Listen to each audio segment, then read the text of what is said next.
And so we swiftly move on to Game 2 of Round 2 of the Exeter Store Championships held at Clifton Road Games on the 24th of January 2015. My name's David, and you'll see me there sporting that rather lovely old art making news on the left, while my opponent Will from Exeter is sporting his rather spiffy acrylic Kate.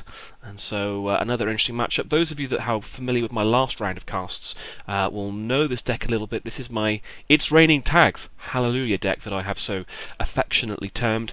It's fundamentally built around the precept that eventually a runner is just going to have to take tags unless they are particularly skilled at putting pressure on other areas of the board. Key cards include Data Raven and obviously Manhunt as well, both of which are incredibly strong and potent together. I'm going to kick us off with the Sweeps Week, which is always a good way to start. Just a shame I never didn't actually play any Andy decks for the this tournament. Hey, there we are. And I'm going to Ice and Ice, and we're going to assume that probably one of those is a Data Raven. I did toy around for a little while with Virgo, I think it's Virgo, which is the tag one, and decided against it in the end. I preferred, vastly preferred, Data Raven. What I don't prefer is a Kate deck that brings out on turn 1 a rabbit hole and then proceeds to go and fetch another rabbit hole. You may have seen me head in hands there, despairing as, oh yeah, there we go, I'm taking the glasses off, I'm rubbing the face for all it's worth in sheer desperation, in sheer absolute horror at the way this game has already transpired. So my opponent, for those of you that are now unfamiliar, is now up to 3 link. I kind of furiously place his deck back on the ground. I can't quite believe my luck here, but still, it's, you know, he built around it well, and I cannot dispute that. He will run HQ on his 3rd click and see a pop-up window. He'll run and he will access something. I think that's a Manhunt, which isn't going to do a great deal now at this stage with the base link of 3. Obviously Manhunt comes in at base 2, presumably turned up to 4 with Making News' ability. I'm going to have a real hard time now, and he is going to just ditch a trade in. So he's going to pass it off to me. Got a mid-seasons in hand, so that's not too bad. But that Manhunt really isn't going to do anything. I'm just going to draw, by the looks of it, and play a hedge fund, giving me lots of cash. And again, with the mid-seasons in hand, I feel like I'm in a position to be able to do that, because heavens only knows I'm not going to be able to do any damage to him with Manhunt on the board, or anything else really with a tag. So Draco, with a trace, sorry, Draco's pretty much out now at this stage. There's a few things that are out. I'm going to play Refractor, which will break all my code gates pretty efficiently. He will Dirty Laundry into HQ, and he will score an agenda. Not sure what it is. I think it might be a Beal. Possibly a Breaking News, but it doesn't really make a great deal of difference. I'll draw 1st click. I think probably looking for a Scorch there, because I'm not sure how many he's got in hand, but I know it's not many. Yes, ladies and gentlemen, there's going to be some mid-seasons tags raining down on them. You may well have 3 base strength link, but dodge this would be my suggestion. I will install, and on mid-seasons. So it cost me 5. It starts off at trace 6, so it takes to trace 8. It's going to be 10, 12, 14. I think it's going to be trace 14 by the looks of it, possibly. Could be a little bit less. Either way, he's only on, I think, 5 credits, so I think he's just going to take the tags. So I'm going to indicate how many tags he's on. I'm pretty sure it's 11 now with the base link. But either way, it's a buttload of tags, and he's not ever going to be in a position to clear them particularly. He will draw, because he needs to get up to 4 cards as a matter of some urgency. He'll draw again, see a short gamble. So, okay, yes, he has 3 base link, but he's perhaps got a little bit too aggressive too early, and as such has suffered the wrath of mid-seasons. He will Dirty Laundry into somewhere, Archives, I think, by the looks. Oh no, HQ. So give you another credit for pop-up window. He'll run and see another Manhunt. Again, that's not going anywhere. Certainly not going to go onto the board, because it's not going to do diddly squat now, especially now that he's actually tagged. I will res a pad campaign, and we'll carry on. I've got a Jackson Howard in hand there. I'm going to install and use Jackson. You'll never guess what I'm digging for, ladies and gentlemen. It won't take a genius to figure it out, but I will sweep while he's got a lot of cards in hand. And again, he's not going to be dropping those in a hurry. So now it's Operation Find a Plascrete as fast as feasibly possible, presuming that he's running one. You know, maybe he's not, because potentially with the rabbit holes on the board, he might feel safe against the sea sources or the mid-seasons. He's going to play an R&D Iron Run, and yeah, that's going to suck because you're going to hit a universal connectivity fee. You're going to lose all your money. He will see 2 cards, that's fine, and none of them are agendas.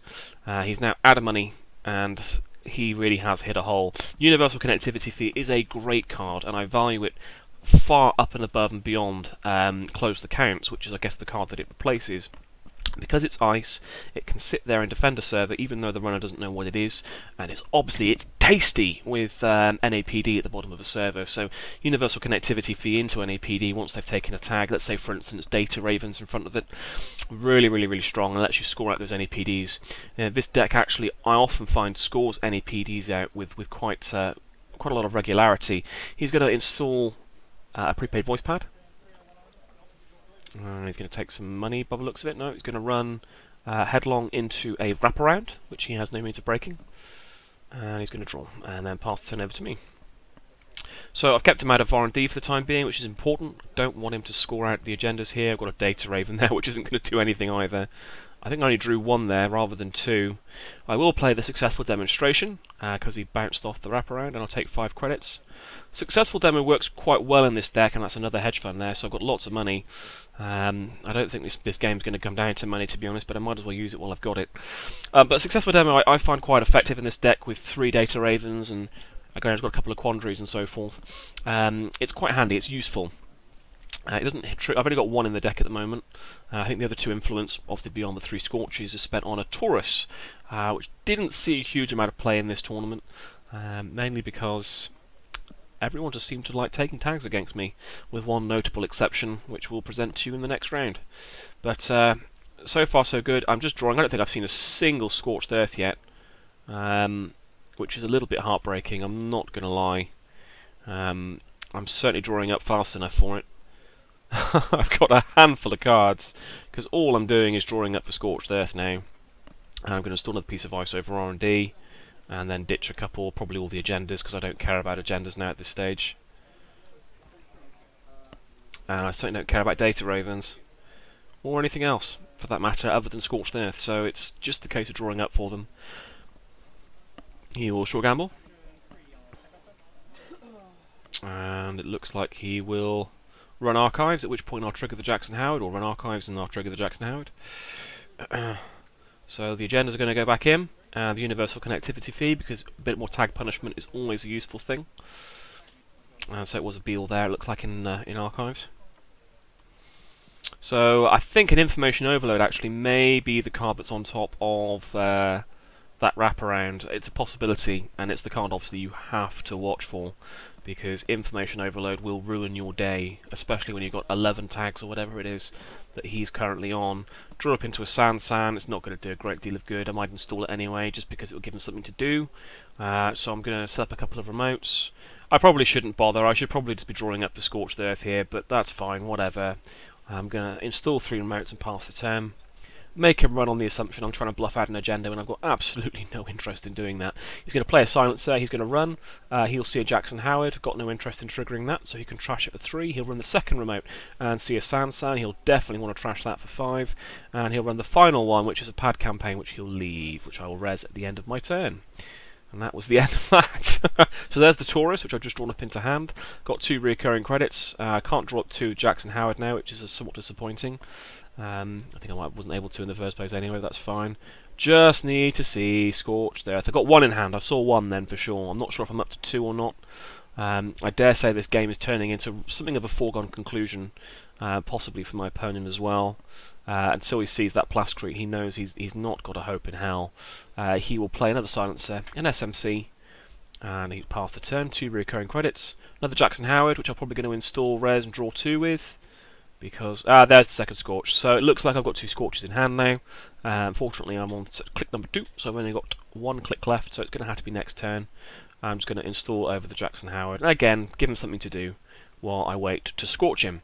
Because again, there is a distinct possibility here that if he sees a Plascrete and plays it, I'm suddenly up the creek without a paddle. That being said, he doesn't have a lot of money. He draws twice, installs a Cloak. At this point I know I've won the game, because he doesn't have the ability to get up and install a Plascrete. So I will Scorchy, thank you very much. And that was that, as they say. So I went from absolute despair to joy in the matter of about, I don't know, about 2 minutes I think it was, a minute. You see 2 rabbit holes against your making news deck, that's enough to make anyone weep. And then, thank goodness, I saw the early mid-seasons. He took the early agenda, and I was able to tag him irrespective of all that free link he had. So that gives me a double win, taking me up to 3-1 at this point into round 3. I hope to upload that soon. I hope you join us there. Thank you very much.